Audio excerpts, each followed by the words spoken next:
নমস্কার বন্ধুরা, দীপ সোনালী ব্লগে সবাইকে ওয়েলকাম। আজ আমি বাড়িতে ইলিশ মাছের ভাপা বানিয়েছিলাম, সেটাই আপনাদেরকে দেখাবো। প্রথমে ইলিশ মাছটা ভালো করে পরিষ্কার করে ধুয়ে নিয়েছি, তারপর আমি ইলিশ মাছটা কেটে নিচ্ছি।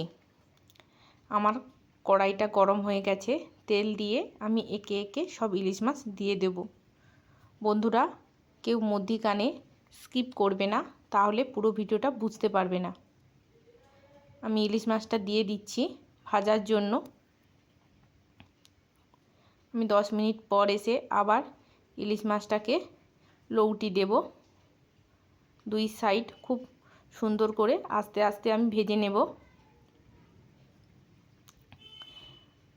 আমার ভাজা হয়ে গেছে, এবার আমি একে একে তুলে নেব।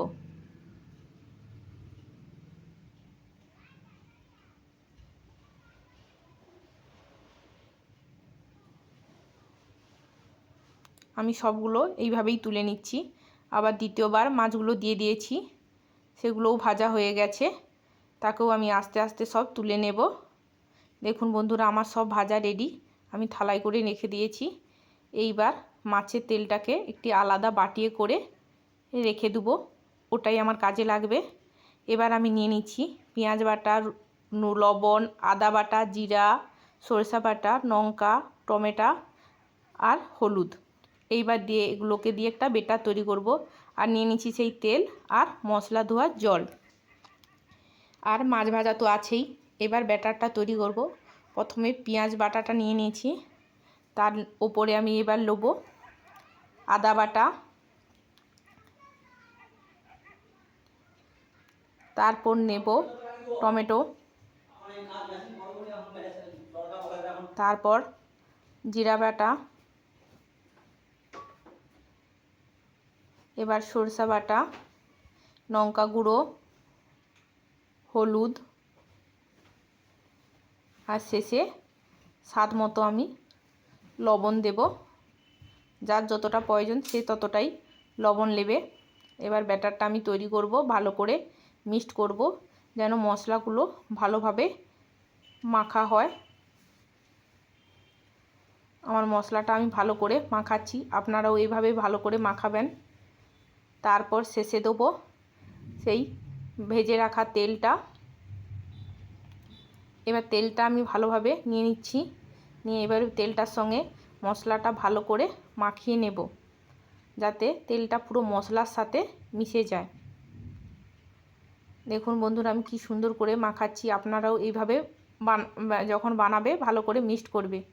এইবার একে একে মাছগুলো আমি ওই ব্যাটারের সঙ্গে দেবো। ব্যাটারগুলো যাতে মাছের সঙ্গে ভালোভাবে মিক্সড হয়, সেই জন্য আমি একটা একটা মাছ ভালো করে ব্যাটারের সঙ্গে মাখিয়ে নিচ্ছি। এবং একটা একটা করে মাছ মাখাচ্ছি, এক ধারে করে সাইড করে রেখে দিচ্ছি।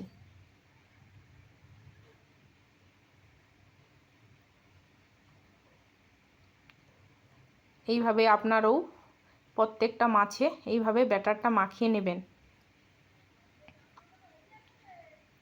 আমার মাখানা কমপ্লিট। এইবার এইখানে সেই মশলা ধোয়ার জলটা দিয়ে আমি জলটা দিয়ে দেবো। বেশি এতে জল অ্যাড করব না, সামান্যই জল দেব। এবার গ্যাস অন করে আমি 10 মিনিট এটা ভাপাতে দেবো। তাই জন্য কড়াইয়ে চাপা লাগিয়ে 10 মিনিট মিডিয়াম লোতে রাখবো। 10 মিনিট পর আমি ফিরে এসেছি। দেখুন বন্ধুরা, উপর দিয়ে তেল সরে গেছে, আর কি সুন্দর একটা গন্ধও বেরাচ্ছে। দেখুন বন্ধুরা, আমার ইলিশ ভাপাটা তৈরি করা হয়ে গিয়েছে, খুব সুন্দর হয়েছে, গন্ধ খুব ভালো বেরাচ্ছে। এবার আমি খাবো, খেয়ে দেখি কেমন হয়েছে। প্রত্যেকবারে আমি আমার ছেলের সাথে খাই, ছেলে আজ স্কুলে গিয়েছে, তাই আজকে আমি নিজেই একাই খাবো। খেয়ে দেখি কেমন হয়েছে।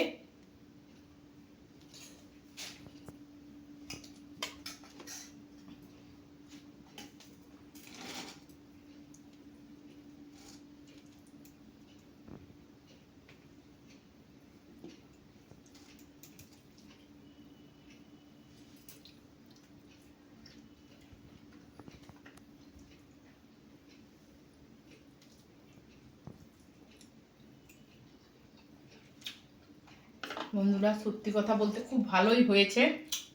আপনারাও বাড়িতে এইভাবে ট্রাই করবেন, দেখবেন। সব সময় তো সরষে ইলিশ খান, এটা এটা ইলিশ মাছের ভাপা আপনারা তৈরি করে খাবেন, দেখবেন খুব ভালো লাগবে। আর যদি ভালো লাগে তাহলে অতি অবশ্যই একটা সাবস্ক্রাইব করবে, লাইক করবেন এবং কমেন্ট করবেন।